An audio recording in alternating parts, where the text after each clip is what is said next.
ce qui me désole le plus, c'est que si on faisait un concours de ceux qui aiment l'Afrique, qui croient au potentiel de l'Afrique, il y a des chances que les Chinois, les Américains, les Brésiliens viennent avant nous autres Africains. Parce que ces gens connaissent, ils savent ce qui se passe en Afrique.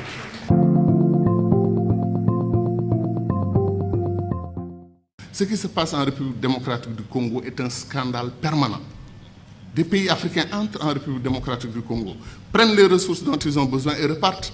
Quand les Belges ou les Français ou les Américains ou les Chinois le font, nous crions.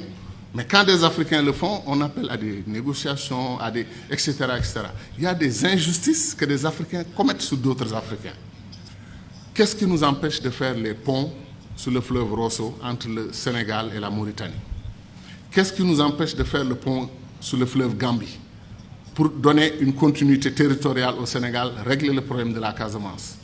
C'est pour dire que les doctrines d'intégration que nous avons choisies, après 50 ans, comme on est c'est le jour de l'anniversaire, on dit notre bonheur pour ce qui a été fait, mais disons aussi notre préoccupation pour ce qui n'a pas été fait.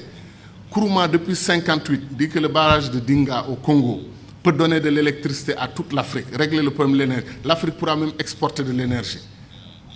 On n'a pas commencé 1 centimètre du barrage de Dinga. On nous dit que le barrage de Swapiti en Guinée peut donner de l'énergie à toute l'Afrique de l'Ouest. Où en est le projet? C'est-à-dire des choses simples qu'on pouvait faire et qu'on n'arrive pas encore à faire. Pour aller en Afrique centrale, moi, je fais 4 jours. 1 jour de voyage, 1 ou 2 jours pour régler les affaires que je veux faire là-bas. Après, c'est la bataille pour le retour. La dernière fois, je suis allé à Douala. Air Sénégal a annulé son vol. Je suis resté 6 heures à l'aéroport. Et après, on m'a dit que non, Air Sénégal n'a pas tout à fait annulé. Ils arrivent. On prend 2 avions et on dit qu'on a une compagnie aérienne. 2 avions, ou 2 avions et demi, parce qu'après, on a un petit dash qui tourne, les hélices, etc. Qu'est-ce qui nous empêche de mutualiser? Air Afrique a été une très belle expérience panafricaine. Depuis qu'on l'a perdu, il n'y a rien.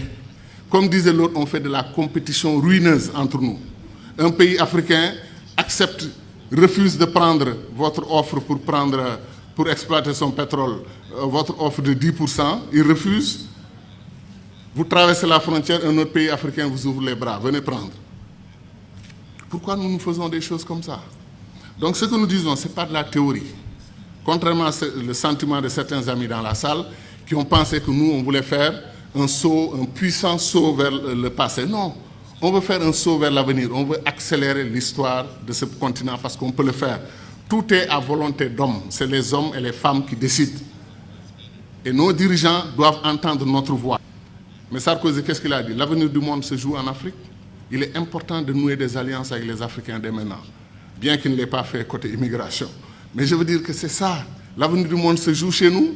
On semble être les derniers à en être conscients.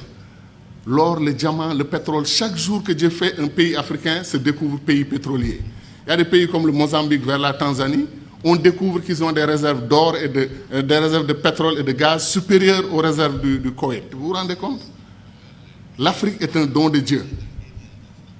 Est-ce que les Africains en sont conscients? C'est ça la question. Merci.